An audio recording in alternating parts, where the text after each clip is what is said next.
बच्चों कैसे हो आप सब लोग। स्वागत है आपका इस वीडियो के अंदर। आज इस वीडियो में हम रिटायरमेंट ऑफ अ पार्टनर का पार्ट 3 करने वाले हैं।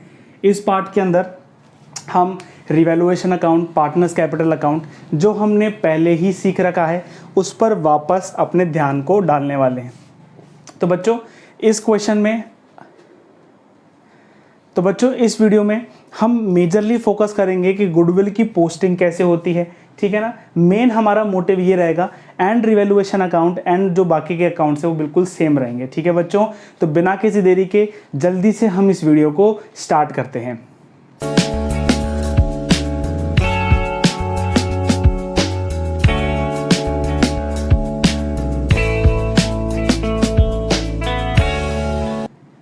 तो बच्चों आपने रिवैल्यूएशन अकाउंट पूरी तरीके से पढ़ रखा होगा और आपको पता होगा कि इसका फॉर्मेट क्या है, इस पे कैसे पोस्ट करते हैं, ठीक है। मैं जल्दी से रिवाइज कर देता हूँ कि इसमें credit side and debit side दोनों बनती है। नॉमिनल नेचर का अकाउंट है, ठीक है ना। कुछ भी एसेट बढ़ेंगे तो क्रेडिट साइड जाएंगे, कोई भी लाइबिलिटीज़ कम होगी तो क्रेडिट साइड जाएंगी, अगर लाइबिलिटीज़ बढ़ेंगी तो डेबिट साइड, एंड अगर एसेट्स कम होंगे तो डेबिट साइड जाएंगे। अनरिकॉर्डेड एसेट है हमारे क्रेडिट साइड जाएंगे और अनरिकॉर्डेड जो लाइबिलिटी है वो हमारी डेबिट साइड जाएंगी। जो भी इनका प्रॉफिट एंड लॉस आएगा, अगर प्रॉफिट आएगा तो यहाँ पे हमारे डेबिट साइड आ जाएगा, लॉस आएगा हमारे क्रेडिट साइड आ जाएगा। और वो जो इसकी एंट्रीज होती हैं, अगर प्रॉफिट आया तो पार्टनर्स कैपिटल अकाउंट के क्रेडिट साइड, और अगर लॉस आया तो पार्टनर्स कैपिटल अकाउंट के डेबिट साइड, ठीक है बच्चों। पार्टनर्स कैपिटल अकाउंट भी हमने देख लिया है, ठीक है ना। क्रेडिट साइड इधर लिखा हुआ आता है, डेबिट साइड लिखा हुआ आता है, सारे WCR, IFR, रिजर्व्स, गुडविल, ठीक है, इधर लिख देते हैं।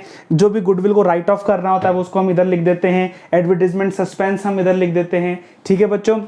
जो भी रिजर्व्स होते हैं, प्रॉफिट एंड लॉस का क्रेडिट बैलेंस हम पार्टनर्स कैपिटल अकाउंट के क्रेडिट साइड लिख देते हैं, ठीक है बच्चों। ये सब हमने पिछले कुछ वीडियोस में जो रिवैल्यूएशन की वीडियो हमने देखी, चेंज इन PSR में भी देखी, हमने एडमिशन ऑफ अ पार्टनर में भी देखी, और हमको ये कॉन्सेप्ट पूरी तरीके से क्लियर हो गया है। तो बच्चों आज हम कॉन्सेप्ट पर नहीं लेकिन हम क्वेश्चंस पे बात करेंगे। आज हम 2 क्वेश्चंस करेंगे रिवैल्यूएशन अकाउंट का, जिसके अंदर अच्छे एडजस्टमेंट भी मिल जाएंगे एंड आपका अच्छा उससे रिवीजन होगा। देखो बच्चों, हमेशा याद रखो कि जो मैं यहाँ पे करा रहा हूँ सिर्फ आपको वो ही नहीं करना है, उससे रिलेटेड बहुत सारे क्वेश्चंस करने हैं। एंड जब आप अपने बुक को खोल के देखोगे, जब आप अपने बुक को खोलोगे, उसको हिसाब से पढ़ना चालू करोगे, आपको बहुत से नए क्वेश्चंस मिलेंगे।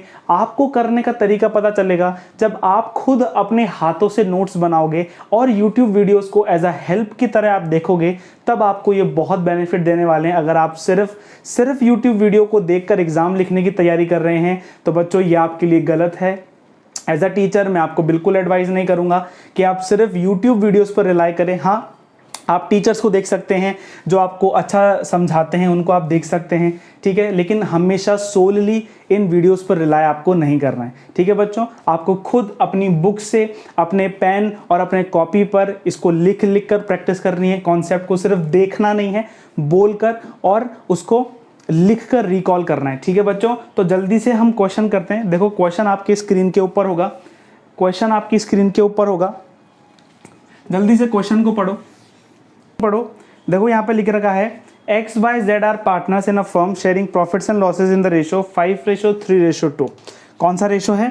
5:3:2। कौन है? XYZ है, ठीक है बच्चों, यही है XYZ है, 5:3:2। देखो जल्दी से बैलेंस शीट को देख लो। Okay, profit and loss account यहाँ पे देखो गिवन है, ठीक है। तो ये डिस्ट्रीब्यूटेबल आइटम्स आपको यहाँ पे मिल गया जो आपको बांटना है। गुडविल है, ठीक है। कौन रिटायर हो रहा है? Z रिटायर हो रहा है, ठीक है। यहाँ पे देख लो कोई न्यू रेशो गिवन है क्या? नहीं। यानी कि बच्चों यहाँ पे कुछ भी गिवन नहीं है, इसका मतलब ये बिल्कुल सिंपल केस है। देखो यहाँ पे अगर Z रिटायर हो रहा है ना, तो जो न्यू रेशो आ जाएगा वो आ जाएगा 5 रेशो। गेनिंग रेशो निकालना है। देखो गेनिंग रेशो ऑफ X क्या होगा and gaining ratio of Y क्या होगा। आप क्या इस मेथड से निकालोगे? नहीं, आप क्या करोगे, ठीक है बच्चों, जो आपका न्यू रेशो है वही आपका गेनिंग रेशो हो जाएगा, ठीक है बच्चों। जो आपका न्यू रेशो है वही गेनिंग रेशो हो जाएगा एंड हम उसी में एंट्री कर देंगे, ठीक है बच्चों। एंट्री कैसे करनी है वो मैं आपको बता दूंगा। देखो जल्दी से देखो, goodwill of the firm was valued at 80,000. Goodwill of the firm was valued at 80,000. क्या है goodwill of the firm? Goodwill of the firm है 80,000, कौन रिटायर हो रहा है? जेड रिटायर हो रहा है। जेड का शेयर कितना है? 2/10। जल्दी से बताओ गुडविल कितनी हो जाएगी? देखो 8,000, 16,000। अब 16,000 गुडविल को हमको डिस्ट्रीब्यूट कर देना है। एंट्री देखो इसके लिए क्या हो जाएगी? 16,000 गुडविल है, इसकी एंट्री क्या हो जाएगी? देखो जल्दी से, इसकी एंट्री हो जाएगी X capital account, Y capital account to जेड्स कैपिटल अकाउंट। ठीक है, कितनी थी? 16,000। 16,000 को अपन डिवाइड कर देंगे 5/3 में, तो 5/8 इंटू 16,000 कर देंगे, कितना आंसर आ जाएगा? 10,000 एंड बचा 6,000। अब देखो इस गुडविल की एंट्री को, इस पूरे वीडियो में हमारा मेन टास्क है कि हम इसको इसके अंदर कैसे पोस्ट करें, कैसे डालें। देखो सबसे पहले आप यहाँ पे लेबलिंग अच्छी तरीके से कर लो, ठीक है, एक्स वाई जेड। एक और चीज़ ध्यान रखना, देखो बच्चों इसमें मैं आपको काम की बात बताता हूँ, हमेशा उस पार्टनर को नोट कर लो जो रिटायर हो रहा है, हमेशा उस पार्टनर को नोट कर लो जो रिटायर हो रहा है। अगर आपका ध्यान इधर से उधर रहा तो बताऊं कभी कभार क्या होता है कि जो गुडविल की एंट्री होती है ना, डालनी हमको इस अकाउंट में चाहिए थी लेकिन हम डाल इसमें देते हैं, ठीक है। कभी कभार इसको हमको नहीं देना होता, हम इसको भी दे देते हैं, ठीक है। जेड का कैपिटल अकाउंट, जेड का कैपिटल अकाउंट यहाँ पे क्या हो रहा है? इंक्रीज हो रहा है। किससे इंक्रीज हो रहा है? इन दोनों से। तो लिख दो by X capital by Y's capital account. कितना अमाउंट इंक्रीज हो रहा है? 10,000 एंड 6,000। कितना अमाउंट इंक्रीज हो रहा है? 10,000 एंड 6,000। तो ये तो इंक्रीज हो गया। और अब मुझे बताओ, जब इसका अकाउंट इन दोनों के अकाउंट से इंक्रीज हो रहा है तो इन दोनों का अकाउंट इस अकाउंट के नाम से डिक्रीज होगा या नहीं होगा? यहाँ पे लिख दो टू जेड्स कैपिटल, 10,000 इसमें से माइनस कर दो एंड 6,000 इसमें से माइनस कर दो, क्योंकि इन दोनों पार्टनर्स ने पैसे दिए, इन दोनों पार्टनर्स ने पैसे दिए और इसने इन दोनों पार्टनर से पैसे लिए, ठीक है बच्चों। यही इसकी एंट्री है, यही इसकी पोस्टिंग है। यहाँ पे लिख दो balance brought down, brought down from where? Brought down from balance sheet, ठीक है बच्चों। देखो कैपिटल देख लो, 1,20,97 एंड 71, 1,20,97 एंड 71, ठीक है, देख लो, ठीक है बच्चों। बैलेंस हमने ब्रॉट डाउन यहाँ पे आराम से कर लिया है। Goodwill of the firm, first point हमारा पूरी तरीके से क्लियर हो चुका है। देखो यहाँ पे लिख रखा है land will be appreciated by 10%। Land देखो यहाँ पे कितनी गिवन है? लैंड देखो यहाँ पे कितनी गिवन है? लैंड यहाँ पे 3 लाख है। 10% से इंक्रीज होगी तो क्या होगा? इंक्रीज हो रही है ना, इंक्रीज हो रही है। यहाँ पे हो गया बाय लैंड कितने परसेंट से? 10% से कितने? 3 लाख रुपीज़। तो यहाँ पे लिख दो 30,000। उसके आगे एक और देखो एडजस्टमेंट है, उसके आगे एक और एडजस्टमेंट है, लिख रखा है कि जो फर्नीचर है वो डेप्रिशिएट हो गया कितने परसेंट से? 5% से डेप्रिसिएशन हो गया। किसका? फर्नीचर का डेप्रिसिएशन हो गया, यानी फर्नीचर यहाँ पे क्या हो गया है? डेप्रिशिएट हो गया है। फर्नीचर डेप्रिशिएट हो गया कितने परसेंट से? 5% से। फर्नीचर की वैल्यू जल्दी से देखो, फर्नीचर की वैल्यू यहाँ पे है 10,000। अब देखो 10,000 का 5% करो, कितना हो जाएगा? 500 रुपीज़। 5 हो। Provision for legal claims will be made at 61,000।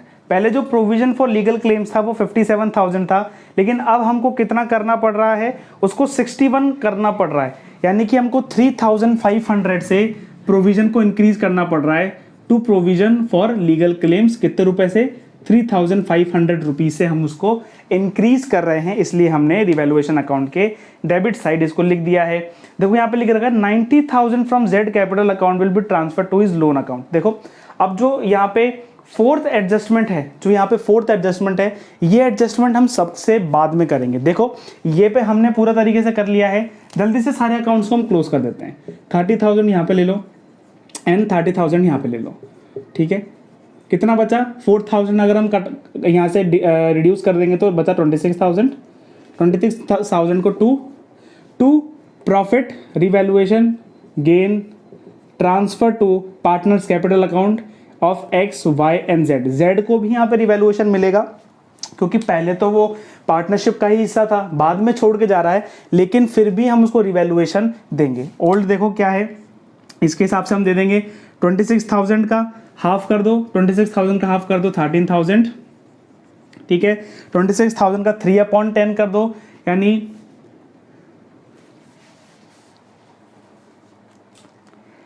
7,800 and 5,200, ठीक है बच्चों। तो ये हमारा रिवैल्यूएशन गेन यहाँ पे निकल के आ जाता है। जैसे ही रिवैल्यूएशन गेन आ जाता है हम उसको यहाँ पे ट्रांसफर कर देंगे। जल्दी से देख लो, बाय रिवैल्यूएशन गेन कितना आ जाता है 13,000, 7,800 एंड 5,200। वो जो प्रॉफिट एंड लॉस अकाउंट दे रखा था, प्रॉफिट एंड लॉस अकाउंट जो बैलेंस शीट में दे रखा था, उसको अब हमको XYZ पार्टनर्स में बांट देना है। देखो कितना था, वो था 22,500। वो कितना था 22,500। 22,500 को अगर हम बांटते हैं, 22,500 को अगर हम बांटते हैं, हाफ करते हैं, इसको हाफ कर देते हैं, तो आंसर आ जाता है 11,250 एंड 22,500 को हम 3/10 कर देते हैं, आंसर आ जाता है 6,750 एंड हम उसको कर देते हैं 2/10, तो आंसर आ जाता है 4,500। जल्दी से इनको हम टोटल कर लो, 1,33,000 प्लस 11,250, आंसर आ जाता है 1,44,250, 6,750, यहाँ पे आंसर आ जाता है 1,11,550 एंड यहाँ पर हम प्लस करते हैं 71 प्लस 10,000 प्लस 6,000 प्लस 96,700। जल्दी से बच्चों 1,250, 1,11,550, 96,700। यहाँ पे 90,000, यहाँ पे 90,000 के लोन अकाउंट में ट्रांसफ़र हो चुका है एंड जो भी रिमेनिंग अमाउंट है उसको हम बैंक अकाउंट से पे कर देंगे। रिमेनिंग अकाउंट देखो ये बच गया है, तो ये पूरा इसका पे ऑफ हो चुका है एंड 1,44,000 में से 10,000 गया तो 1,34,250 बच गया है हमारे यहाँ पे, ठीक है बच्चों। एंड 1,11,500 से 550 से हमारे यहाँ पे 6,000 चला गया है, तो आंसर बच गया है 1,05,550। ये टू बैलेंस सीडी है, यानी कि ये फर्म की न्यू फर्म की कैपिटल बन चुकी है, ठीक है बच्चों। अब हम क्वेश्चन नंबर सेकंड करते हैं। क्वेश्चन नंबर सेकंड को हम देखते हैं। क्वेश्चन नंबर सेकंड आपकी स्क्रीन के ऊपर होगा। देखो यहाँ पे क्या लिख रखा है, ABC पार्टनर्स हैं 3:2:2:1 के अंदर। जल्दी से हम लिख लेते हैं। देखो ABC पार्टनर्स हैं, ABC पार्टनर्स है 2:2:1 के अंदर, ठीक है। और हम देख लेते हैं दे शेयर्ड प्रॉफिट्स, ठीक है। देखो ओके, जनरल रिजर्व मुझे दिख रहा है, ठीक है, and advertisement suspense profit and loss account मुझे दिख रहा है, ठीक है बच्चों। बी रिटायर करता है 1 अप्रैल को, स्टॉक है, लैंड है, प्रोविजन, ठीक है, प्रोविजन की बात है। ओके, पहला काम जो आपको ऐसे क्वेश्चंस देख के करना है वो ये है कि जो जनरल रिजर्व है, जो डिस्ट्रीब्यूटेबल आइटम्स है ना, उनको सबसे पहले बांट लेना है। जो डिस्ट्रीब्यूटेबल आइटम्स है ना, उनको सबसे पहले बांट लेना है। देखो हम बांट लेते हैं bye general reserve. General reserve कितने का है, 2,50,000 का। 2,50,000 का देखो, इसको 2/5 करेंगे तो आ जाएगा 50,000, यानी कि 1 लाख, यहाँ पे भी आ जाएगा 1 लाख और यहाँ पे आ जाएगा 50,000। जनरल रिजर्व सबसे पहले हमको बांट देना है। उसके बाद देखो यहाँ पे एडवर्टाइजमेंट सस्पेंस अकाउंट, तो एडवर्टाइजमेंट सस्पेंस हमको यहाँ पे बांट देना है टू एडवर्टाइजमेंट सस्पेंस अकाउंट। कितना है, 60,000 है।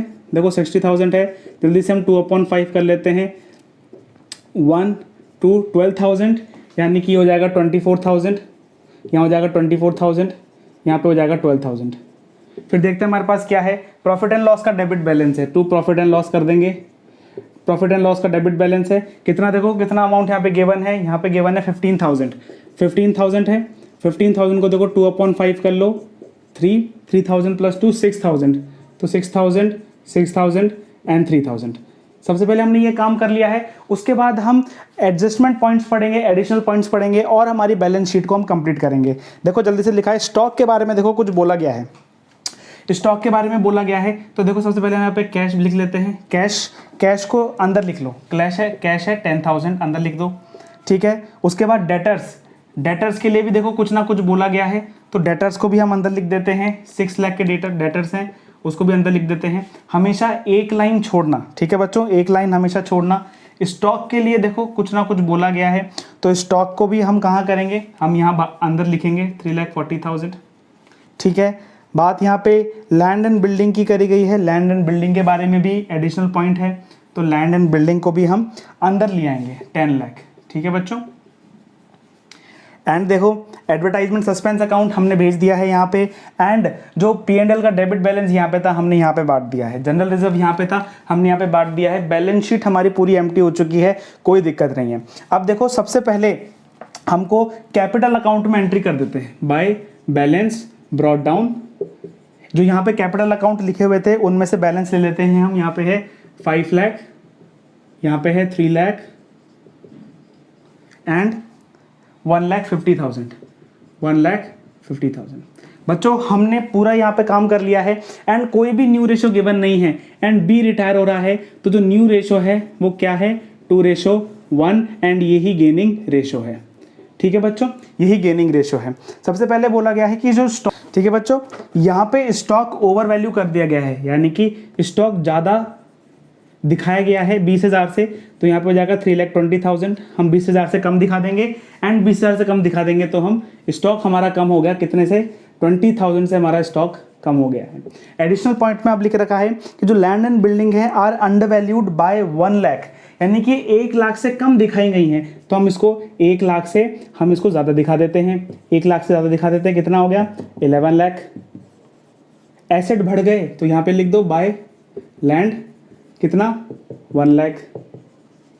ठीक है, नेक्स्ट एंट्री देखते हैं, provision for doubtful debt is to be increased to 30,000। पहले जो डेटर्स पे जो प्रोविजन फॉर डाउटफुल डेट था वो 25,000 था, अब कितना हो गया 30,000 हो गया, तो अब 30,000 यहाँ पे माइनस कर दो, एंड इसको लिख दो 5,70,000। कितने थाउजेंड से बढ़ गया 5,000 से बढ़ गया, तो लिख दो to provision for doubtful debts कितना 5,000 से ये इंक्रीज हो गया है। ठीक है बच्चों, old credit balance of sundry debtors 40,000 be written off. देखो सन्ड्री डेटर्स जो क्रेडिटर्स जो यहाँ पे थे हमारे, वो हमारे क्रेडिटर्स थे 5 लाख के क्रेडिटर्स थे। ठीक है, उसमें से 40,000 रिटर्न ऑफ हो गए हैं, 40,000 अब हम लाइबल नहीं है उनको पे करने के लिए, तो कितना हो गया 4,60,000, एंड 40,000 कम हो गए तो यहाँ पे क्या लिख देंगे बाय क्रेडिटर्स कितने थाउजेंड से 40,000 यहाँ पे हम क्रेडिट कर देंगे। ठीक है बच्चों, कंप्यूटर परचेज, देखो ये फोर्थ पॉइंट ध्यान देना, बहुत इंपॉर्टेंट पॉइंट है। यहाँ पे लिख रखा है कि हमने कंप्यूटर परचेज किया था और इस कंप्यूटर को हमने एसेट अकाउंट में नहीं डाला और किसी एक्सपेंस अकाउंट में डाल दिया। ठीक है, हमने एसेट अकाउंट में नहीं डाला लेकिन हमने एक्सपेंस अकाउंट में डाल दिया, तो अब हम क्या कर रहे हैं, इसको एक्सपेंस अकाउंट से उठा के हम इसको वापस एसेट अकाउंट में डाल रहे हैं। तो इसका नेट एंट्री क्या होगी, एसेट इंक्रीज, और एसेट इंक्रीज होता है तो हम कहाँ लिखते हैं यहाँ पे बाय कंप्यूटर कितने थाउजेंड से इंक्रीज होगा, बाय कंप्यूटर या ऑफिस इक्विपमेंट कितना हो जाएगा, यहाँ पे हो जाएगा 45,000। देखो मैंने 45,000 क्यों लिखा, यहाँ पे तो 50,000 का था। देखो यहाँ पे लिख रखा है कि जो ये इक्विपमेंट परचेज किया गया, ये 1 अक्टूबर को परचेज किया गया, एंड इस पे जो डेप्रिसिएशन लग रहा था वो 20% लग रहा था, तो उसकी क्या देखो कैलकुलेशन होगी 50,000 20/100, एंड टाइम पीरियड देखो अक्टूबर, नवंबर, दिसंबर, जनवरी, फरवरी एंड मार्च, 6 मंथ का टाइम पीरियड हो गया है। 1/2 ये हो गया, ये हो जाएगा 10, कितना 5,000 से इसकी वैल्यू कम हो जाएगी, एंड 50,000 माइनस 5,000 इसकी वैल्यू कितनी हो जाएगी 45,000, एंड हम इसको यहाँ पे कंप्यूटर भी दिखा देंगे। ठीक है, कितने थाउजेंड से 45,000 से। ठीक है बच्चों, देखो नेक्स्ट एंट्री देखो, goodwill of the firm is valued at 1,50,000। Goodwill कितनी है फर्म की, गुडविल फर्म की है 1,50,000। Goodwill of the firm is 1,50,000, तो पार्टनर की क्या गुडविल होगी, पार्टनर की जो गुडविल होगी वो होगी 2/5, ये हो जाएगा 330,000, 60,000 पार्टनर्स की गुडविल हो जाएगी। एंड यहाँ पे 2:1 क्या है गेनिंग रेशो, एंट्री क्या हो जाएगी, A is capital account, C is capital account, to B is capital account, debit debit debit and debit 60,000।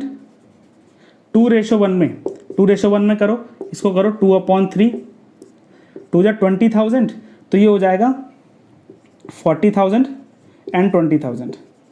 Direct इसको लिख दो, कैसे लिख सकते हैं, देखो by A is capital, by C is capital, जो डी का अमाउंट है वो बढ़ रहा है कितने थाउजेंड से 40,000 से एंड 20,000 से, एंड टू बीज कैपिटल, इन दोनों का अमाउंट किससे कम हो रहा है? 40,000 से एंड 20,000 से। ठीक है बच्चों, ये गुडविल की एंट्री हो गई एंड हमारा पूरा क्वेश्चन यहाँ पे सॉल्व हो जाता है। देखो यहाँ पे इनको प्लस कर लो, ये हो जाएगा 1,85,000, इसको कर लो 1,85,000, माइनस कर लो 25,000, 5 करा 180, यहाँ पे हो जाएगा 160।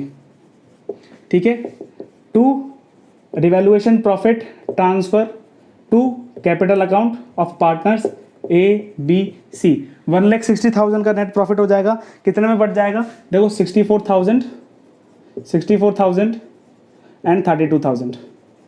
ये प्रॉफिट उठा के यहाँ पे बांट दो बाय रिवैल्यूएशन, गेन कितना हो जाएगा? 64,000 एंड 32,000। हो गया कंप्लीट, पूरा क्वेश्चन कंप्लीट हो गया बच्चों।